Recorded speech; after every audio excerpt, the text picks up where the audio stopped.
हरियाणा के मुख्यमंत्री नायब सिंह सैनी ने वित्त वर्ष 2026-27 के लिए समाज कल्याण विभाग के बजट में 15.74% की बढ़ोतरी करते हुए इसे 17,250 करोड़ रुपए की घोषणा की। बढ़े हुए बजट से कई कल्याणकारी योजनाओं को मजबूती मिलेगी और जरूरतमंद लोगों तक आर्थिक सहायता पहुंचेगी। ये रिपोर्ट देखिए।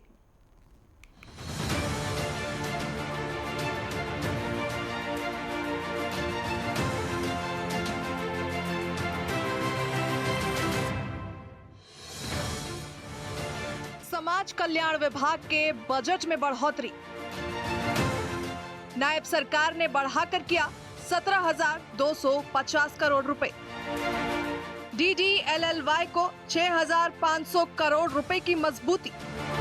मुख्यमंत्री नायब सिंह सैनी ने बतौर वित्त मंत्री वित्त वर्ष 2026-27 के लिए समाज कल्याण विभाग के बजट में 15.74% की वृद्धि कर 17,250 करोड़ रुपए की घोषणा की है।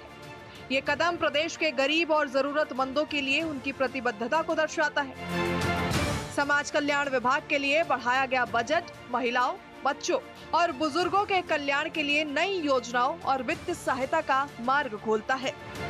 समाज कल्याण माननीय उपाध्यक्ष महोदय 25 सितंबर 2025 को पंडित दीनदयाल उपाध्याय जी की जन्म तिथि पर उनके नाम से लाडो लक्ष्मी योजना का शुभारंभ किया गया था, जिसके तहत 23 वर्ष या उससे अधिक आयु की उन महिलाओं को प्रति माह 2100 की सहायता दी जा रही है जिनके परिवार की वार्षिक आय 1 लाख से कम है।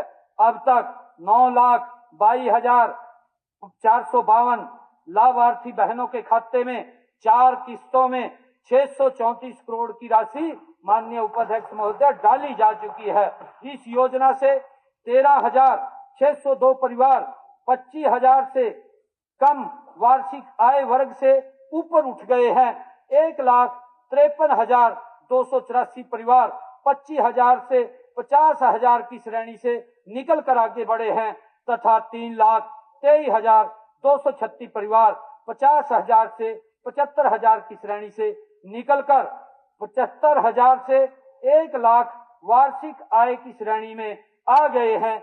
इसी प्रकार 4,94,998 परिवारों की वार्षिक आय 1 लाख से अधिक हो गई है। माननीय उपाध्यक्ष महोदय, मैं यह स्पष्ट करना चाहता हूं कि हमने इनमें से किसी भी परिवार को पहले से मिल रही किसी भी सुविधा जैसे हैप्पी कार्ड, मुफ्त राशन इत्यादि से उनको वंचित नहीं किया है, उसको अजित जारी रखा है।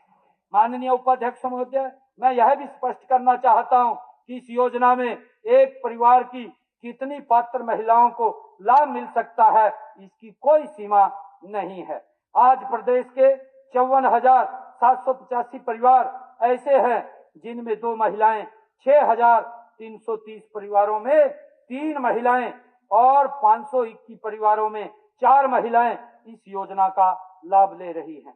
माननीय उपाध्यक्ष महोदय, 1 जनवरी 2026 से हमने 1 लाख से 1,80,000 की वार्षिक आय वाली उन महिलाओं को भी 2100 रुपये मासिक लाभ देने शुरू किया है जिनके बच्चों ने कुपोषण से सामान्य स्तर पर पहुंचकर प्रगति दिखाई हो, या जिनके बच्चों ने कक्षा 10वीं या 12वीं में बोर्ड परीक्षाओं में 80% से अधिक अंक प्राप्त किए हों, या फिर जिनके बच्चों ने निपुण भारत मिशन में कक्षा स्तरीय दक्षता प्राप्त की हो। माननीय उपाध्यक्ष महोदय, पंडित दीनदयाल उपाध्याय जी के 110वें जन्मदिन के पावन अवसर पर 25 सितंबर 2026 को हम इस योजना के अंतर्गत पात्र आय सीमा को बढ़ा करके 1,80,000 रुपए कर देंगे। माननीय अध्यक्ष जी, मेरा प्रस्ताव है और इसलिए इस बार मैंने इस योजना के लिए 6,500 करोड़ रुपए का प्रस्ताव किया है। तो वहीं प्रदेश में पंडित दीनदयाल उपाध्याय की जन्म तिथि पर शुरू हुई लाडो लक्ष्मी योजना को DDLLY को 6,500 करोड़ रुपए की मजबूती मिली।